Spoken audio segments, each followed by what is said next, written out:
Welcome back to It Was Never a Face Cards. My name is TJ, and in today's video, we have some Destin Rivals English reveals. We got some more cards being finally fully revealed in English, including Team Rocket's Mewtwo, which is very exciting. And then we are going to talk about some of the hottest cards of the week in a little Pokemon market update. Let's just jump straight into the card I want to talk about the most. Is Team Rocket's Mewtwo.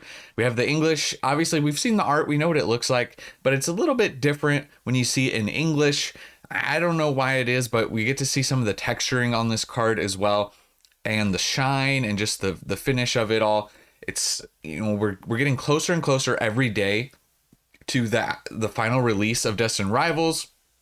We should start seeing pre-release happen this week, so very exciting.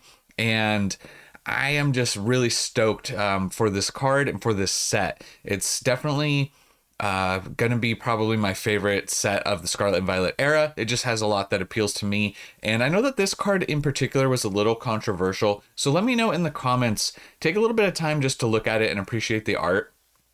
Let me know if seeing it in English changes that at all. I know that sometimes, just in general, the more you see a card, it can grow on you. I know that, obviously, holding it in your hand or seeing it in person can play a massive factor in that. But let me know if it's starting to change on you, if you didn't like it before. Or maybe if you're even swinging the other way and you liked it before, but maybe you like it less now. So yeah, I'm just very excited for this set in general. But this is what we have as far as the first big card reveal. And then we'll move backwards here. Cynthia's Garchomp, you can see, so like this version of this card doesn't have the texturing or all of the shine on it. So that's why when we saw this particular scan or photo or whatever it is, it got me real excited. But Cynthia's Garchomp in English, and I know we've seen these cards before, but like I said, it just can change your perspective on them a little bit, seeing them in English. Ethan's Ho-Oh looking good. I do like the coloring here. Team Rocket's Orbeetle. Once again, love the vibe of this card, and nothing against Orbeetle. I just wish they would have picked maybe a more iconic Rocket Pokemon. But I like how he's running with the spotlights. I do think that that is a fun card. We don't really care about Arvin's Sandwich too much.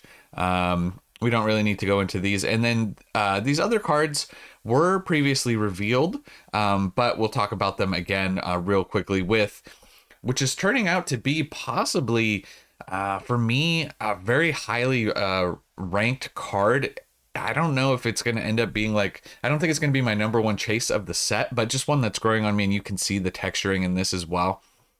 Stunning Team Rocket's Crobat. Just the busyness of this card with all the Golbats and Zubats is really just done a lot for me. I'm a big fan of this card as well. It's grown on me a lot. Then we have Team Rocket's Meowth, which some people have said they either love or hate because of the cutesy art style with Giovanni. So I totally understand that there, but another nice looking card. Now this one isn't in English, but you get another look at Ethan's Adventure without the texturing. So interesting to see it without the texture and the shine. So that's one that's definitely it definitely pops when you see it with the shine and everything. Another one not in English as well, but you can see how beautiful this art is on Ethan's Ho-Oh. So we're getting other languages besides the English reveal. Ethan's Adventure, once again, nice looking trainer card. A lot of nostalgia for me, so very excited there. Electivire with the green background. Dondozo. The Kangaskhan, which is a nice looking card. I do like this card a lot. Murkrow, which looks really good with all these lights in the background. I get like, it's not bokeh, but I get a little bit of bokeh feel with all the lights going on in the background. Misty's Lapras, once again, so much nostalgia there with Misty and Misty's Psyduck. Great looking cards. Really excited to have these illustration rares. And Cynthia's Roserade, which is never been a big Cynthia fan or Roserade fan, but the art style that they chose, it's just really like a cool style. And yeah, so this card really grew on me a lot too. But that's pretty much what we have as far as the reveals of the bigger cards. We're not going to look at every single card that's been revealed because I want to hop over to the market update because we do have a lot of older cards starting to move. Solgaleo and Lunala. Now, these Pokemon are being heavily featured in TCG Pocket recently, so I don't know how much of a factor that's being currently played into. The price rise, I do know that TCG Pocket is massive and it's helping drive a lot of people towards the actual TCG. But I mean, 87% growth in the past 3 months on this card, from 164 up to over $300. So this is from Cosmic Eclipse, seeing some absolutely massive growth. And then we have Victini from Noble Victories, Black and White Noble Victories, which was a set release in 2011. Now, this one's not too big of a surprise to see because we have the announcement of the Black and White set, Black Bolt and White Flare, coming out actually, pretty soon in Japanese, and then a little bit longer for English. But obviously Victini getting that red, like chromatic themed card. So this one is up almost around 50%, going from a $35 card to around 50. But if you look at the recent sales on TCG Player, most recent sales around $110. And you can see, obviously, there's been a massive uptick in sales. There's not that many sales on this card. They're all coming recently. But lowest listeds, all that's left is over $100. So the percentage gain on this, if this chart updates, going to be very, very massive. Definitely way over 50%. So with $100 sales. So we'll see. We'll have to keep an eye on this one and keep you guys updated on that.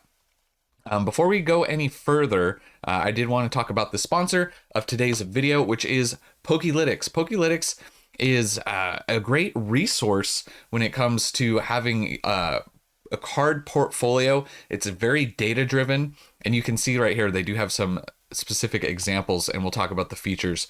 You can put your whole portfolio, sealed, singles, everything in here, cards track, total value. It's a great visual representation of how much your collection has been growing. We'll scroll down here for some other features. Smart alerts, which I really like. You can set high or low prices. You can see sell at 150, buy at 85, depending on how you set. So you can have alerts, custom lists, grading insights for population, pricing, pull rate analysis. Here's some more information on portfolio stuff, portfolio value, total cards, highest valued cards, all sorts of great information that can really help you track. You can see, you can track it over the month, like how much it's grown, stuff like that. You can check out other people's portfolios, and there's a ton more other tools that they have right here. And one that really caught my eye that I do like a lot is the vendor tools. Now, vendor tools will give you, you don't have to check all your pricing. You can put all your cards in there that you're going to sell if you're selling at a show, and it will show you all the percentages and all of that stuff already broken down in there. So that's really nice. So it's just a great platform. They do have one-on-one consultation. They have buy, sell, trade. It's a whole community. So if you want to check it out, Pokelytics is definitely worth checking out. We'll have a link in the description, as well as a discount code. This is a paid service. It's $5 per month, and there's a free trial with the discount code in the description. Like I said, if you want to check it out, definitely worth checking it out for free. If you guys don't like it, then you can always cancel, and they're always adding new features. New features will be constantly added, so I do like that as well. But tons of great features and information from Pokelytics. But let's jump back to the video real quick. And with the Noble Victories, the Victini, it got me thinking. I was like, well, I haven't checked on Noble Victories booster box prices. Let's just see, just out of curiosity, where they're at roughly. And yeah, these are an expensive box. Obviously very old, 2011, much different time for the Pokemon space. But 4,700 and 4,500 are the last solds for Black and White Noble Victories for booster boxes. So that's absolutely insane to see this kind of pricing, but it does make sense for old, very rare set. But it just was interesting just to see this pop up, because there's so many sets. Even looking back on, like I wasn't always in the hobby the whole time, right? I definitely came back more into like Pokemon Go, and then COVID era is kind of more where I came back. So definitely a time that I missed was Black and White. So it's kind of cool to see. And then a little bit, some more older cards moving. Sun and Moon. This is from Unified Minds. We're seeing the Mega Sableye and Tyranitar continue to move up. I think we talked about this card. I think it's been a minute since we talked about this card, but it's up another 30% in the past 3 months, going from 146 up to 190. You can see $190. Most recent sale, I think this is an anomaly right here, this 85. It might have been an alternate language card, because you can see current lowest listed is around $250. So a lot of these cards, by the way, Stunning looking card. I really like the art on this one. But yeah, these cards are going to continue to rise in value. It seems like a lot of these older cards are gaining popularity right now.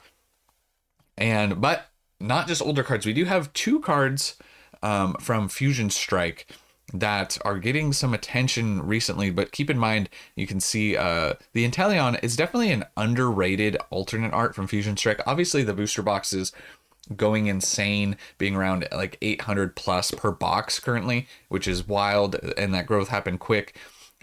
This does look like it was a buyout right here. You can see not that many copies really being sold comparatively. I mean, you know, a few every day, but a massive amount on May 12th. 75 items being sold on the Inteleon, boosting the price up around 40%. So somebody saw that this Fusion Strike was moving and potentially this was an undervalued alternate art card, and took a time to pick up 75 copies. So just keep in mind that this is most likely a buyout of some form. Now, that doesn't mean necessarily that this price is gonna, it could go one of two ways, right? This could gain attention. Everyone could see this and then go, okay. And then it could hold this newer value or closer to this value, or it can come back down because wasn't a particularly very valuable card, albeit it is actually pretty stunning in person. It's one of those ones you see in person, hold in your hand. It does really shine, and I do think it's a cool art. It could just come crashing back down to around your $27 that we were at before. So I don't know if it's going to hold, but it is up 40% in the past month, and Fusion Strike being very hot. So it could continue to rise in value. We'll have to wait and see. But I just wanted to let you guys be aware that, you know, obviously this looks like a buyout situation. Just keep that in mind as we talk about this. A similar thing happening with Genesect from Fusion Strike. Alternate art here. You can see this card was a little bit on the decline in the past month. It dropped just a few bucks from 23 down to 20, and then it saw a shoot up. It's up 28% in the past month, $29. And you can see 38 items sold and then 44 items sold on the Genesect. So another alternate art. I don't love this one nearly as much as the Inteleon. I like the Inteleon much more personally, but I could see why somebody would be picking up a lot of copies of a more affordable alternate art from Fusion Strike. Now, the other play that they may be thinking about here is grading a lot of these copies moving forward as Fusion Strike continues to rise in value, and maybe some of these cards were slept on. Specifically, somebody who picked up 75 copies. There's probably a lot of gradable copies in there potentially. So just keep that in mind. But some Fusion Strike singles moving. I just thought it was interesting and worth noting that people are making plays on those, the single side of Fusion Strike. And then we have a really nice looking full art from Hidden Fates. So yeah, this is the full art version, and this one's a massive. You can see 3 months ago, this was a $15 card, and we're up 87% from Hidden Fates, the Moltres, Zapdos, and Articuno. This is number 66, and we're up to around $32 market, with most recent sale around $40. So this is a nice looking card. I do like anytime they do all three legendary birds together. I do like seeing those cards. I'm just a sucker. The nostalgia hits me every time, right? Gen 1 bias, I know. But Hidden Fates up pretty big. If we zoom out right here, I want to see where we're at. 6 months, 203%, and 1 year, a year ago, sub $10 card, and 237% growth on the full art. Then we have Cosmic Eclipse right here. I think this one has a little bit more to do with the TCG Pocket app as well, being popular here, but we're seeing massive gains on this card currently. You can see market's at 257, but most recent sales actually at 375, and back here it was at 204. Now we're seeing 250, like I said, 250 market, but lowest listed's 375 and up. Few more sales, and we're in the $400 to potentially $500 range on the Arceus, Dialga, and Palkia alternate full art from Sun and Moon Cosmic Eclipse. This is number 221 if you want to check it out, but you got the statue here. So yeah, very massive growth. And let's zoom out. Let's do a 1 year and see if this chart updates with this price, with the 375, if that price holds. This 1 year chart is going to be looking much better. You can see the lowest, looks like the low was around 158. Around last July was the 1 year low.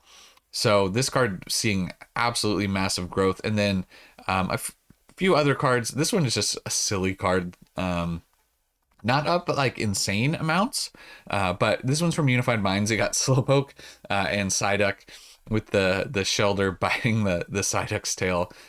Super funny card. I do like this one a lot. This one's up 25% in the past 3 months. So percentage wise, it's not really that crazy, but dollar wise, 121 up to 150, a pretty decent little gain. And you can see lower supply on this card. Only 18 copies currently available on TCG Player. And if we scroll down here, if these hold up and we don't see any more enter after a few more sales, you know, this is going to be kind of around the $200 mark for near mint copies. So that'd be interesting to see if this card continues to move up. I do think it's a really silly, fun card. So I like this card a lot as well. And then this is one we've talked about recently, but it's continuing to move up. And so I felt like we needed to talk about it again.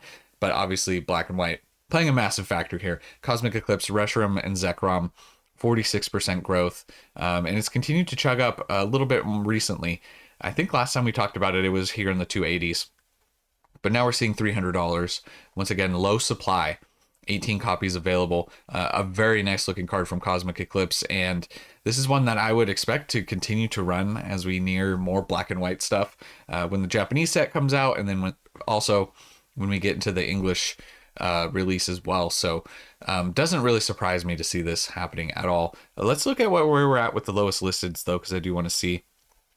You do have some a little bit under at 290, but then after that it jumps up 330, 340, and then all the way to 375 if we get a few more sales. So I would expect this one to continue to run as time goes on. And if we zoom out on the 1 year, 233% growth on this. A year ago, this was a $90 card. So that's where we're going to end the market update. Those are kind of the hottest cards that I could find of the past week and month. And I did think a few of them were interesting.